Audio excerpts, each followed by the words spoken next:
Oh, kembali lagi ke Cetrak-Cetrak Channel bersama gua Kiat dan kita kedatangan Peksi Cahyo. Apa Terima kabar? kasih, Bro. Ya, Kabar baik.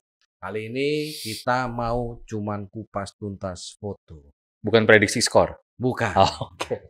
Nah, kira-kira foto-foto seperti ini sebenarnya tekniknya apa yang mau ditonjolkan? Banyak berdoa, Bro. Banyak berdoa ya. Sama kebaikan hati juga dapat foto Oke. bagus ya. Oke, kalau gue tuh selalu punya Mhm. mungkin tips kali ya. Ya. Jadi ketika gue pengen motret olahraga apapun, tapi Mhm. umumnya sih olahraga yang ada alat bantunya seperti sepeda gini, Iya. Mhm. kita kan mesti maduin sama background-nya ya. Benar. Gitu lah. Apalagi sepeda yang bermain di jalanan seperti ini. Mhm. Nah, biasanya gue akan lihat tuh Situasi. background-nya, ya situasi tentunya. Jadi observasi atau bahasa kerennya previsualisasi lah. Wih, bahasa sekarang. Wah, sekarang, zaman now. Nah, kira-kira ketika lo previsualisasi dengan mata kamera lo, Mhm. motret dengan situasi gini, background-nya nih mendukung atau bikin gambar lebih baik atau Iya. nggak bagus gitu kan. Nah, Benar, terus benar, benar. dari situ biasanya salah satu tips untuk ngakalin itu Mhm. dengan melakukan panning. Salah satunya. Jadi Oke. orang kadang-kadang kan suka bertanya, kenapa lo melakukan panning? Salah satunya sebenarnya selain untuk menampilkan efek gerak, Mhm. melakukan panning itu kalau buat gue Mhm. untuk ngebuang background yang Yang useless lah ya. useless atau ngeganggu, Iya, benar, banyak benar, benar. warna atau banyak pola Mhm. dan segala macam yang jadi point of interest gambar gue nggak keluar. Nah, Oke, oke. di foto ini itu salah satu dasar pemikirannya. Jadi yang gue belum pernah lakuin biasanya kan ketika motret panning itu gue lebih banyak ngelakuinnya pakai lensa tele. Justru pakai lensa tele. Ya, gue lebih banyak Mhm. melakukan panning itu dengan lensa tele karena relatif lebih mudah Oh, dibanding lensa wide ya. dibanding lensa wide gitu Efek kan. ininya kurang dapat justru. Iya, dibanding lensa wide. Mhm. Nah, ketika ini kan kelihatan banget kan pakai Mhm. lensa wide, dan ketika lo pakai lensa wide, Mhm. lo kan harus harus perhatiin kanan kirinya nih. Betul. Heeh. Nah, terus salah satu tips dari gue lagi ketika lo motret panning, berusahalah mendapatkan speed yang berada di bawah 1/30 second Oke. supaya background belakangnya itu makin blur, Mhm. menampakkan warna aja gitu loh, Iya. dan efek bergerak. Mhm. Itu satu. Terus yang kedua, tentunya efek gerak akan dapat ya. Memang yang agak sulit itu adalah bikin komposisi Ya, di composingnya ya. composing di apa namanya model orang bersepeda barengan seperti ini gitu loh. Benar, benar, benar. Ini kan komposisinya kayak ada berlayer-layer kan ya. Iya, Ada orang benar, yang di benar. depan dan ini tentu foto nggak sekali dapat. Foto nggak sekali dapat. Jadi kan mereka ini ngeloop berulang kali gitu kan. Mhm. Nah, terus gue lihat dulu polanya gitu loh. Gue preview dulu. Mhm. Oke, dapat. Terus ya ini gue kalau nggak salah sih ini 1/15 gue bikin gitu kan, handheld gitu kan. Handheld ya. Handheld gitu karena dengan handheld bikin panning itu lebih mudah. Pertama, terus Leluasa yang kedua, geraknya ya. yang kedua yang perlu diperhatiin banget ketika motret panning itu adalah irama gerakan lo harus sama dengan irama kecepatan yang ingin lo foto. Iya, betul. Kalau lo lebih cepat atau lebih lambat, itu nggak ada objek yang tampak freeze atau tajam gitu loh. Dan tapi ketika lo bisa dapet apa namanya mood iramanya, itu gambarnya kurang lebih akan seperti ini. Oke, Gitu. berarti intinya adalah pada saat kita mau ambil foto panning, speednya itu harus di bawah rata-rata lah ya. Di bawah rata-rata. Jadi 1, ya 30, 15 gitu yes, ya. Kalau lebih lambat lagi butuh keahlian khusus ya. butuh kalian khusus. Nah, Banyak-banyak beban. itu pertama. Terus yang kedua adalah kita harus bergerak berdasarkan kecepatan si pesepeda Iya, ini. irama sepedanya. Irama Kan. sepedanya untuk mendapatkan efek freezing di antara pesepeda ini. Betul. Gitu. Nah, untuk autofocusingnya pakai apa ya? Autofocus sih biasanya gue kalau motret sport lebih banyak pakai iServo gitu kan. Ya. Ini kenapa juga pengen nyoba pakai lensa lebar, Mhm. karena gue ngelihat shadow-nya. Oh, oke, di sini ya. Ya, jadi kalau gue pakai tele kan gue nggak bisa Ya, dapet paling sampai bawah benar, gitu loh. benar, Gitu loh. Nah, jadi apa namanya? AF-nya kalau ada yang mau pakai manual gimana? Bisa, Mhm. cuman gue sih punya prinsip sederhana. Mhm. Ya sekarang kamera Udah sudah canggih ya. canggih. Yang mesti lu kuatin adalah konsep kreatifnya. Berarti setting kameranya juga nggak manual dong. Setting kamera manual. Hmm. Gua ukur dulu di area tersebut, Oke. lightingnya rata-rata berapa gitu loh. Nah, berarti intinya adalah seperti tadi antara lensa, terus composing, terus ketiga speed dan gerakan. Yes. Itu harus dipikirkan benar-benar. Benar-benar. Apalagi Pernah nggak misalnya tiba-tiba ngambil foto pending ini gagal? Kalau gagal sih biasa, tapi yang sering terjadi motret dengan speed lambat, baik pending ataupun tidak, kejutannya banyak. Jadi the elemen surprise dari slow speed itu banyak banget. Bener. Itu sih. Benar-benar. Makanya ini juga ini AI servo kenapa bisa tajam sekali ya. Autofocus ini bisa nge-record gambar bergerak. Ya, jadi autofocus jenis AI servo. Ya, dibanding kalau manual kan lo akan gini-gini terus. Kalau manual sumuran kita capek bro. Atau ini atau belakang yang fokus. Iya. Oke, misalnya ada foto yang lainnya. Yang mana bro? Yang bebas saja. Oh iya, terserah. Coba. Oke. Ini dulu yang tadi. Yang di terowongan. Nah, oke. Apa yang mau ditonjolkan dari foto ini? Gua inget dulu pelajaran basic fotografi tentang form and shadow ya. Iya. Ya kan gitu kan. Jadi nggak semua harus kita kasih lihat wajahnya gitu kan. Ya, ini di Kolong Bintaro. Sebelumnya gue perhatiin kalau pagi di jam-jam tertentu dia bisa bikin bocoran cahaya diagonal gini, tapi kalau gue ambil dari posisi seperti gue motret ini, objek sebelah depannya itu akan lebih gelap dibanding belakangnya. Jadi seperti motret backlight lah ya. Seperti motret backlight. Nah, terus gue pikir, gue perhatiin pesepeda itu pasti punya ekspresi ketika belok, ketika menikung atau dengan kecepatan tinggi gitu kan. Nah, gue pikir itu cukup ketika gue punya kanvas putih di belakangnya, objek di depannya gue bikin siluet gitu kan. Terus ada pemanis garis diagonal bayangannya, gue pikir sudah cukup. Jadi gue pengen lihat dan orang pasti tahu ini pesepeda. Iya, ini gitu. Hanya simbolik berarti ya. Simbolik gitu, pengen cerita aja gitu loh. Dan ini kalau misalnya kita lihat ini tidak menggunakan speed yang lambat. Tidak, betul. Karena tidak ada efek bergerak di sini. Betul. Ini berarti freezing ya. Freezing gitu loh. Teknik lagi tuh freezing. Tadi kita pakai low speed, yang ini adalah freezing. Betul. Perpaduan antara garis, speed dan komposisi lah. Komposisi betul. Sama ya.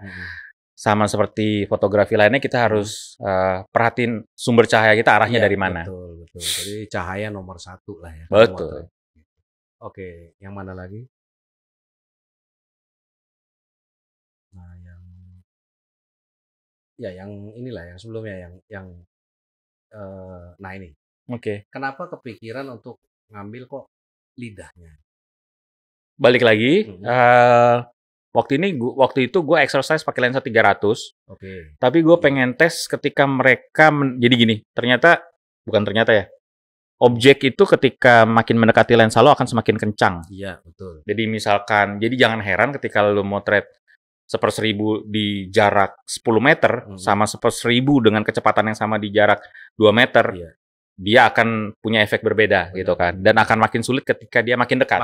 Benar. Nah, gue pengen punya gambar ketika gue perhatiin dan kebetulan juga lighting pas lagi ya gitu kan. Jadi sebelah kiri itu ada pohon-pohonan.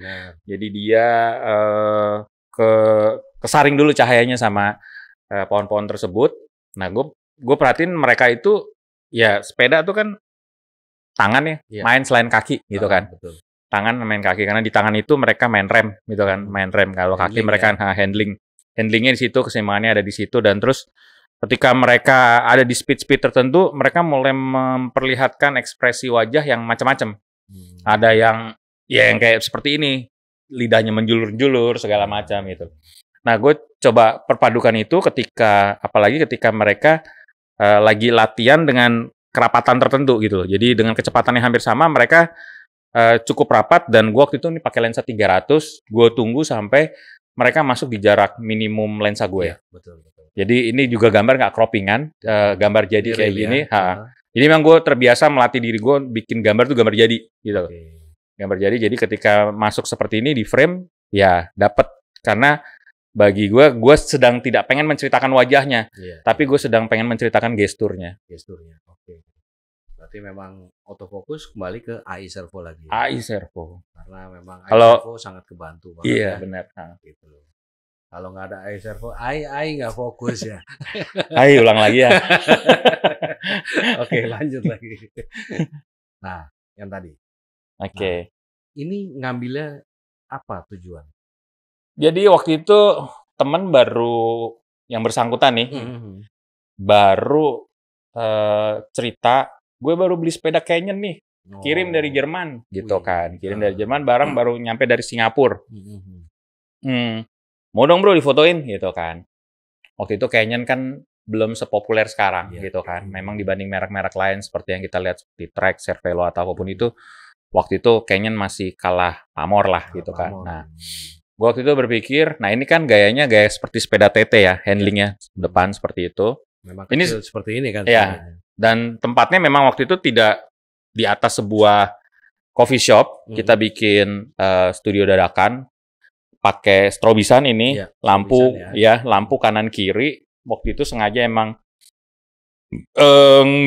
kita ngerasa nggak perlu pakai reflektor di depannya karena memang bagi kita waktu itu gue pengen coba bikin gambar yang kayak posturnya pesepeda Tour de France itu loh.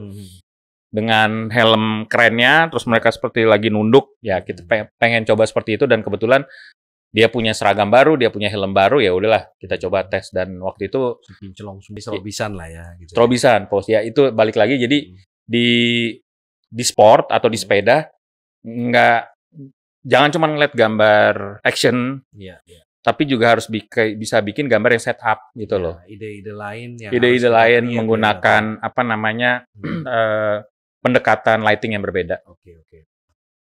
Dan ini tempatnya nggak butuh studio kan? Nggak butuh nih, cuman diriin background kecil hitam. Iya.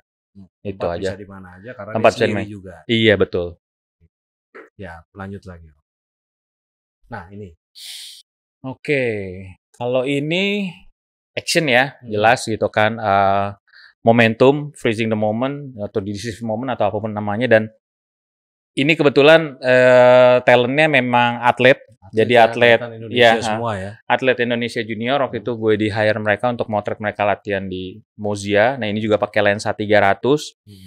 Waktu itu malah, nah ini yang menarik kalau misalkan kita dikasih kesempatan sebagai seorang fotografer untuk mendesain rencana pemotretan gitu kan, walaupun waktunya itu sangat pendek gitu, itu akan sangat berguna banget gitu. Jadi kebetulan mereka nanya, enaknya gimana mas? Lu pengen punya gambar di mana atau seperti apa? Karena waktu itu gue cukup mengenal tracknya gitu kan.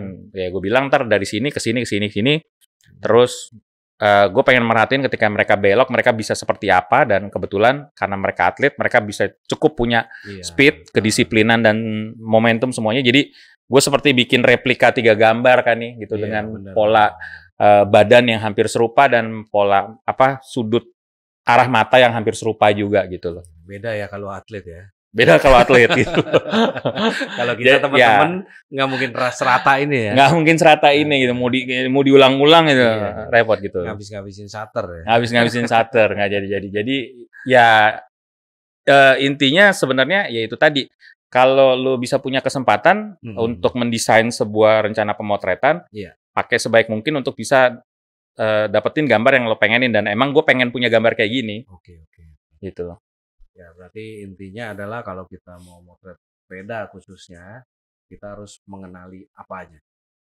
Kalau kita mau mengenali sepeda, pertama referensi tentunya. Gue juga selalu tetap kita lihat di... Ya, selalu coba melihat referensi. Terus yang kedua, lu juga harus kenal atau pahami talent yang mau lu foto tuh sampai sejauh mana performance-nya.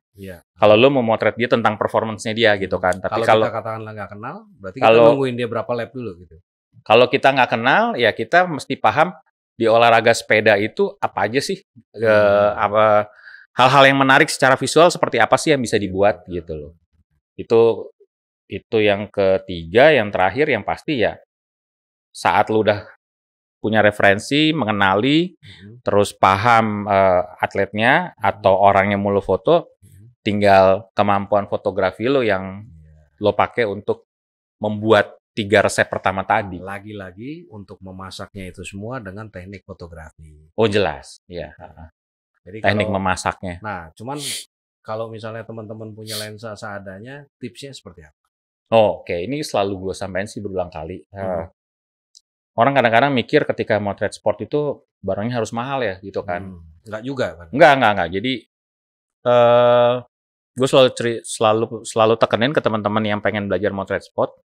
Justru seperti yang sudah gue ceritain tadi di awal ya, atau gue sebutin, selain tentang belajar teknik fotografi yang benar, pahami ininya, terus belajar punya kemampuan bercerita. Jadi motret sport itu apalagi sekarang ya, di mana kesadaran untuk berolahraga semakin besar dan olahraga tuh udah kayak addiction sekarang buat masyarakat modern. Jadi sebenarnya lo bisa belajar motret sport di mana aja.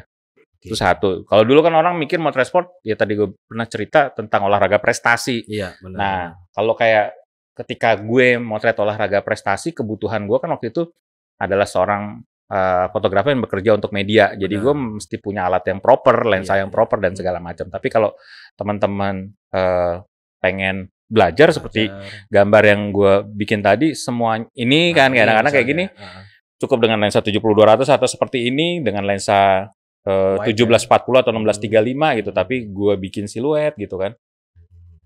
Itu bisa gitu loh. Jadi ini juga gitu kan. Jadi pandai-pandailah melihat apa yang ada di sekitar. Jadi jangan terpaku sama equipment. Jangan terpaku sama equipment. Equipment perlu tapi bukan segalanya. Iya. Okay. Itu sih. Nah sekarang yang terakhir, bagaimana cara mendapatkan cuan dari sepeda? Dapetin cuan dari sepeda? Oke, kalau sepeda dalam konteks komunitas seperti ini,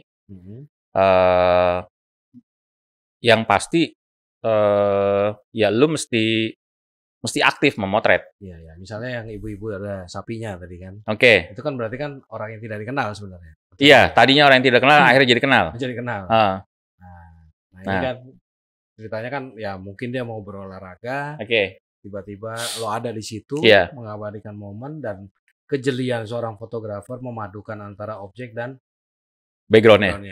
Gitu. Nah, sekarang bagaimana sih cara ngitung harganya atau mendapatkan uangnya gimana? Oke, di beberapa apa ya, gue menyebutnya. Di beberapa tempat sebenarnya semua sudah ada kesepakatan harganya. Oh gitu. Ya, jadi udah ada community di masing-masing lokasi. Ada standarisasi berarti ini. Ada standarisasi based on konsensus, kesepakatan gitu. Kenapa perlu ada kesepakatan supaya ekosistemnya sendiri terjaga. Lebih ke situ sih. Dan keduanya lebih ke untuk akhirnya teman-teman yang ngerasain motret itu bisa punya punya bonus dan bisa ngupgrade alat-alat mereka gitu loh. Itu sih. Kisaran berapa sih kira-kira? Kisarannya kalau mulai dari per fotonya mungkin mulai dari 50.000 sampai 100.000 per fotonya. Per fotonya. Tergantung dari kuantiti yang diambil. Makin banyak lebih murah atau gimana? Biasanya itu negosiasi. Ada negosiasi. Jadi kalau udah misalkan si Mbak ini misalkan dia mau ngambil paket 10 foto, ya biasanya dia bernegosiasi langsung, tidak 100 kali 10, tapi mungkin bisa nggak saya dapat diskon 25% atau ya itu masing-masing kepintaran masing-masing orang untuk menegosiasikan karyanya. Iya. Itu sih. Luar biasa lah. Jadi sebenarnya fotografi ini kita bisa hidup ya. Bisa hidup dari mana aja. Benar-benar. Gitu. Tinggal kejeliannya kita. Kejelian, kreativitas, sama menurut gue sekarang nggak bisa dilupain adalah menggunakan platform digital. Platform digital ya. Iya. Kalau dulu kan kita mau jadi fotografer website. Ya, jualan diri ya. Jualan dirinya lewat website gitu. Tapi sekarang lu ada di Instagram ya, pakai aja. Oke. Luar biasa. Kalau gitu ya terima kasih atas tips-tipsnya. Sama-sama Bang. Sukses terus. Sama-sama. Om Cahyo, Om Peci. terus berkarya mewarnai foto sport Indonesia. Terima kasih. Sukses selalu. Sukses selalu. Sampai jumpa. See you.